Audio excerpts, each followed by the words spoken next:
Assalamualaikum warahmatullahi wabarakatuh. Innal hamdalillah nahmaduhu wa nasta'inuhu wa nastaghfiruh wa na'udzu billahi min syururi anfusina wa sayyiati a'malina. May yahdihillahu fala mudhillalah wa may yudlilhu fala hadiyalah. Asyhadu an la ilaha illallah wa asyhadu anna Muhammadar Rasulullah sallallahu alaihi wasallam wa ala alihi wa ashabihi amma ba'da. Para saudaraku sekalian yang saya hormati dan semoga selalu diberi karunia Allah dan kemuliaannya Allah dengan berbagai macam kenikmatan-kenikmatan yang Allah berikan kepada kita semua. Pada pertemuan kali ini kita bersyukur atas pemberian Allah yang begitu besar, nikmat hidayah, nikmat sehat, kewarasan, dan berbagai macam nikmat pendopang ibadah yang kita miliki dari aspek duniawi maupun aspek atau lingkup agama yang kita sudah ketahui jelas dalilnya. Para saudaraku sekalian, kita sebagai manusia hidup di dunia, alhamdulillah kita sebagai manusia iman dipilih oleh Allah, dijadikan orang iman. Kita selalu diberikan nasihat oleh Allah dengan berbagai macam hal. Beberapa nasihat diantaranya ada yang berupa teguran, ada juga nasihat yang berupa motivasi. Dan pada pertemuan kali ini kita akan membahas tentang bagaimana Allah memberikan nasihat kepada manusia dengan motivasi. Di dalam ayat Al-Quran kita banyak menjumpai motivasi-motivasi yang Allah berikan kepada orang iman berupa sebuah perumpamaan. Memang pada dasarnya manusia itu bisa terpacu pikirannya, bisa terbuka cakrawala berpikirnya melalui sebuah perumpamaan atau gambaran. Banyak pula dari kita yang menjalani sebuah bisnis atau para business owner, para entrepreneur, mereka membuat gambaran-gambaran, analogi-analogi tentang jalannya bisnis tersebut agar mudah difahami oleh kliennya, oleh rekan bisnis yang lainnya. Sehingga dengan adanya gambaran tersebut memotivasi mereka untuk menjalankan ambisi atau passion mereka.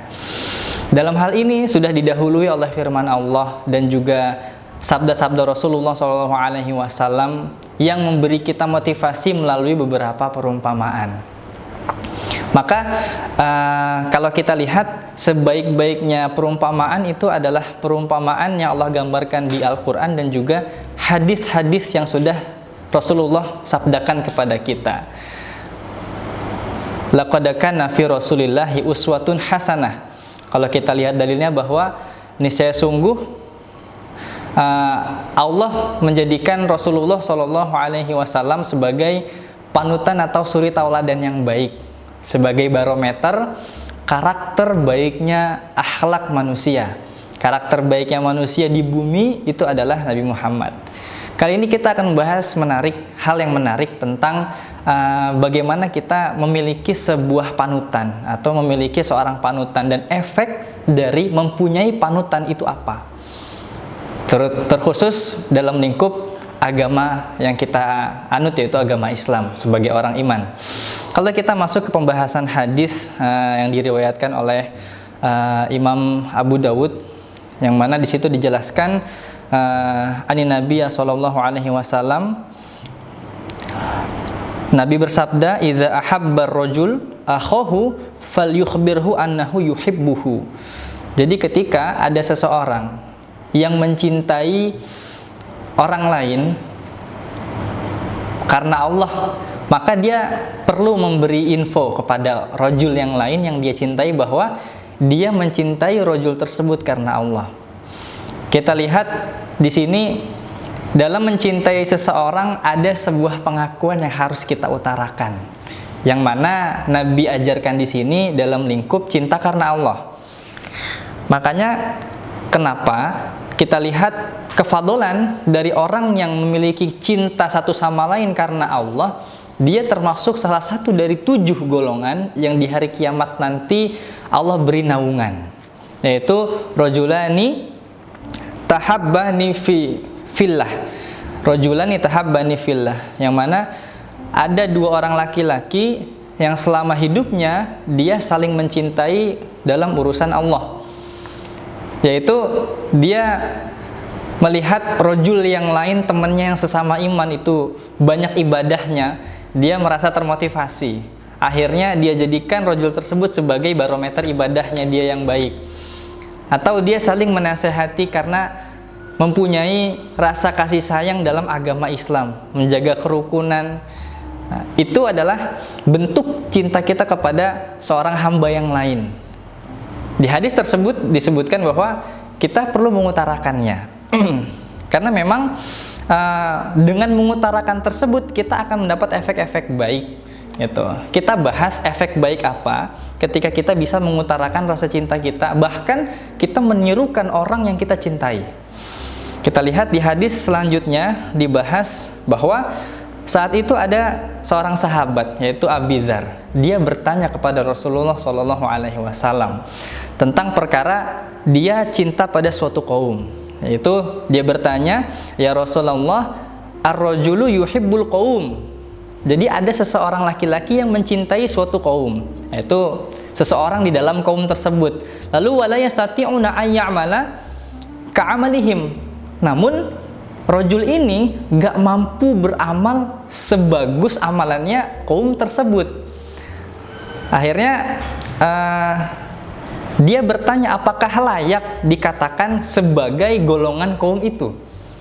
Jadi hanya sekedar mencintai golongan kaum tersebut karena amalannya bagus, tapi dia sendiri mau beramal itu belum mampu karena level amalannya cukup jauh.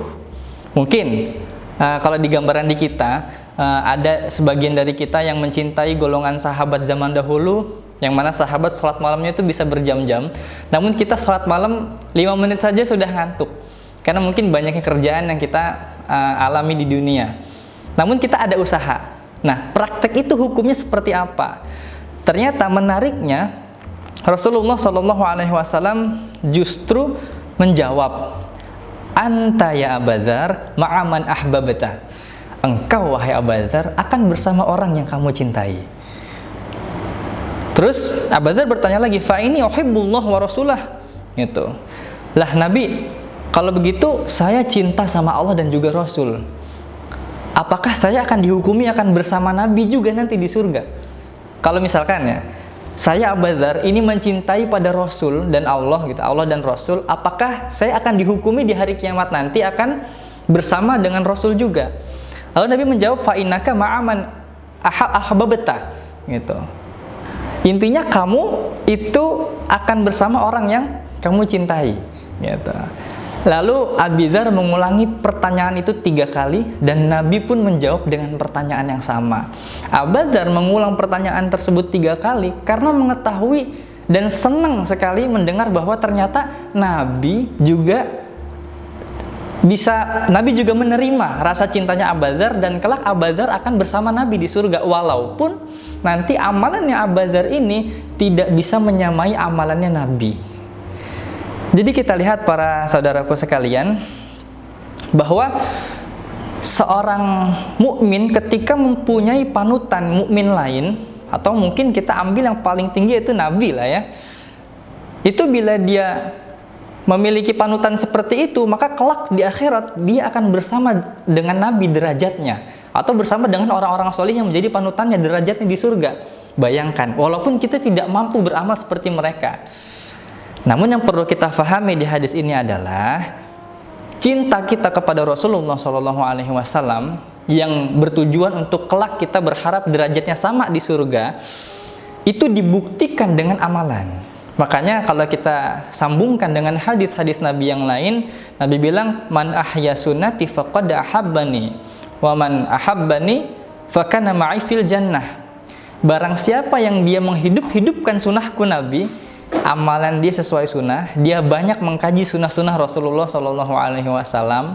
Ketika dikaji dia fahami dalil-dalilnya, dijadikan sebagai pedoman hidup, bagaimana dia melayani tamu dengan baik, bagaimana dia menggunakan waktu luang untuk beribadah, bagaimana dia mengamalkan zikir-zikir yang Nabi amalkan, bagaimana dia bermuamalah, berdagang, berbisnis dengan syariah, bagaimana dia bisa menjaga kepercayaan seperti halnya Nabi disebut sebagai orang yang amanah, orang yang dipercaya, al-amin. Kalau emang dia berusaha sama, maka dihukumi fakana ma'i fil jannah, dia akan bersamaku di surga. Diperkuat dengan dalil tersebut.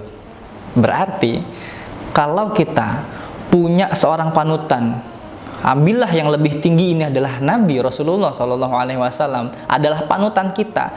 Kita berusaha sekuat mungkin dalil yang kita kaji tentang amalan-amalan atau sunnah-sunnah Nabi itu kita praktikkan, kelak derajat kita akan sama dengan Nabi di surga. Karena apa? Selama kita hidup, Nabilah yang menjadi panutan kita. Gitu. Sungguh menguntungkan sekali kalau kita selama di dunia memiliki ilmu dan memiliki panutan, yaitu orang iman yang solih. Gitu. Sangat-sangat bermanfaat. Ingat, rasa cinta kalau ingin berbuah derajat yang sama, derajat yang tinggi di surga, itu perlu dibuktikan dengan suatu amalan. Rasa cinta tanpa pembuktian tidak akan mengantarkan derajat ini para saudaraku sekalian. Karena Nabi menjelaskan seperti tadi, man ahya sunnati faqad ahabbani. Kalau dia menghidupkan sunnahku, maka dia sungguh telah cinta kepadaku. Berarti bentuk cinta kepada Nabi itu dibuktikan dalam wujud pengamalannya, dia sesuai sunnah dan banyak sunnah-sunnah yang dia kerjakan. Nah, dalil ini juga berlaku para saudaraku sekalian kepada orang-orang yang kita cintai namun konotasinya jelek. Kalau kita menyukai orang-orang yang berkecimpung dalam dunia lahan, bahkan sampai kita jadikan wallpaper foto-foto orang yang banyak lahan, banyak yang suka berlagu-lagu, menyanyikan lagu-lagu, lalu meninggalkan akhirat, dia suka mengubah bentuk wajah gitu dan macam-macam. Justru orang yang banyak lahan yang dia jadikan panutan sampai dijadikan wallpaper HP-nya itu adalah orang-orang yang seperti itu, maka kelak dia akan bersama orang tersebut juga. Karena apa? Karena dia sudah terasuki dan amalannya dia berusaha sesuai dengan orang yang dia cintai. Dia suka salah satu artis band yang sekiranya memang dilihat amalannya itu jauh dari sunnah, bahkan gak ada sama sekali kaitannya dengan ibadah. Saking terobsesinya, wallpaper dan seluruhnya itu HP-nya penuh dengan koleksi foto orang tersebut. Dan itu nggak ada manfaatnya sama sekali. Nah, orang itu akan juga dihukumi bersama orang yang dia cintai nanti di akhirat. Sekarang pilihan ada di tangan kita. Kita mau memilih cinta atau menjadikan panutan orang yang soleh dan kelak kita derajatnya justru tinggi, walaupun kita nggak bisa beramal seperti amalnya orang soleh. Atau kita mencintai orang yang ahli lahan, namun kelak kita akan menderita sederajat dengan orang yang ahli lahan. Padahal amalan kita jauh lebih baik sebenarnya. Semoga para saudaraku sekalian, dari pertemuan ini kita banyak mengambil pelajaran tentang ternyata mencintai seseorang karena Allah itu menimbulkan motivasi yang kuat untuk beribadah dan juga menguntungkan derajat surga kita nanti yang tinggi ketika kita menjadikan orang-orang soleh sebagai motivasi atau barometer baiknya kehidupan kita selama di dunia. Semoga kita semua Allah tunjukkan jalan-jalan yang baik untuk menemui tujuan atau tolak ukur sudut pandang hidup tentang agama, sehingga track hidup kita itu selalu dikoridorkan oleh orang-orang yang banyak concern, banyak tersibukkan oleh agama. Dan kelak ketika di surga nanti kita mendapatkan untung yang berupa derajat kita pun tingginya sama seperti orang-orang yang solih yang kita jadikan panutan selama di dunia, walaupun amalan kita masih jauh dari mereka. Baik para saudaraku sekalian, kita akhiri perjumpaan kita. Semoga banyak manfaat yang bisa kita ambil dari pertemuan kali ini. Banyak kurangnya dan lebihnya saya mohon maaf yang sebesar-besarnya. Akhir qauli hadza, wassalamualaikum warahmatullahi wabarakatuh.